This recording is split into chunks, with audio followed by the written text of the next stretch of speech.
So for maths, this week we're also doing, besides fractions, we're also doing money. And yesterday I asked you to make your own money. I want you to keep that aside because we are going to use it for the rest of the week. Today I just want to explain a little bit more about money. Some of you are very new to money and you don't understand it. So please try and pay attention, but also remember, the more you practice with money and the more you use it, the better you become and the better you understand how to use money and work with money. Okay, so for today I want to show you what the coins mean. Okay, so I don't have them with me here, but if you can just imagine that these are 10 cents coins, 10 cents coins, okay, and these are 1 rand coins, and these are all 10 rand paper money notes, 10 rand notes, and these are 50 cents. Okay, so if I take a 10 cents, right? So let's just talk a little bit about money. When I go to the shop and I'm buying something, that thing has a value, which means it costs something. The person puts a price on it. Okay, these days you can't really buy anything for 10 cents, not even a sweet. Most of sweets only are from like 20 cents. Okay, and then you can buy a sweet. And so the person will give you a price or the value for the thing, and if you give them that money, you can get that thing. Okay, but over time, the prices of things change. Okay, so most of the time the prices get higher and higher and higher. So if you talk to your parents, for them, when they had a 10 cents, or if you even talk to your grandparents, when they had a 10 cents, they could buy so much more with the 10 cents, because that's what you could buy with the 10 cents then. But as time went on, the prices went higher and higher and higher, and you couldn't anymore buy anything for 10 cents. Okay, it's the same now. Things are just going to get more expensive, and you won't be able to buy the same thing now. Maybe later on you won't be able to buy it at the same price. It will be a bit more expensive. So here I have 10 cents, right? Here I have 1 rand and 10 rand notes and 50 cents. If I take this 10 cent coins and I take 10 of them, here's 10 of them, 1 2 3 4 5 6 7 8 9 10. If I take 10 of the 10 cents and I put them together, they are going to give me a 1 rand or 1 rand. Okay, they're going to give me one of this. So they'll just give me one of this. If I take all of these things, it's going to give me one of this. It's the same.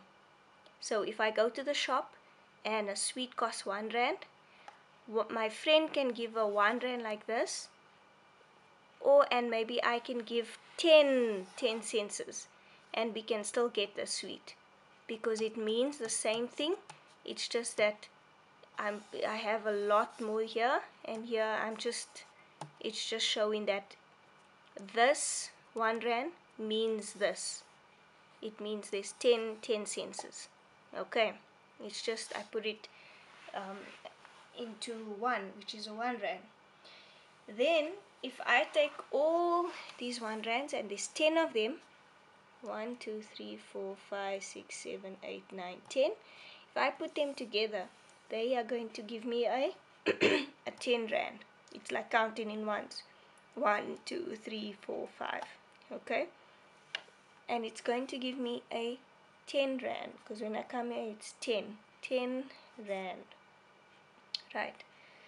And then when I come to my notes, okay, if this 10 rand, so again, all of these 1 rands on top there, all of these 1 rands will give me one of this.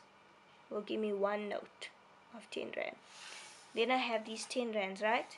And if I take 10 of them, that's 5, 6, 7, 8, 9, 10. 10 of these 10 rands, it will give me 100 rand. 100 rand.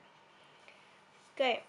And then just on the side, 2 50 cents. If you put them together, it makes 100. It makes 1 rand. And I'll explain why. So, can you see when I'm writing my money? This is very important, so please take note of it. When you write your money, you must have the R there, the capital R, not the small r, the capital R, because that's how we write rands. That's how we show rands.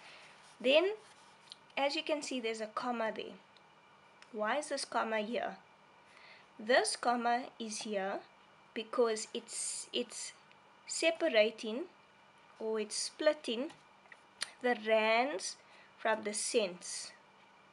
Okay, so on this side of the comma, so all of the numbers this side of the comma is telling me how much rand I have, and on this side of the comma, this side is telling me how many cents I have, which is the C. Okay, which is the C. Maybe I should just put it there so that you can see. Cents. And there's cents, there's cents. And this side is rands. Right. So, as you can see, if I take all my cents, right, let's say I put it here and I start with, I have 10 cents. Okay, if I had to write 10 cents, it will just be a 10 and a C. 10 cents, 20 cents, 30 cents, 40 cents, 50 cents, 60 cents, 70 cents, 80 cents, 90 cents, 100, imagine I did that, 100 cents.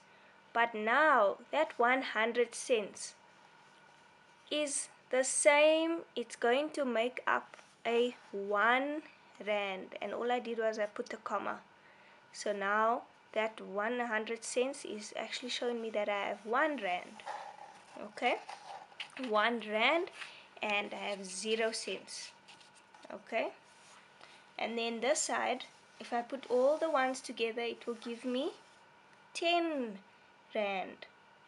But it doesn't talk about, I don't see any cents here, so the cents is still 0, 0.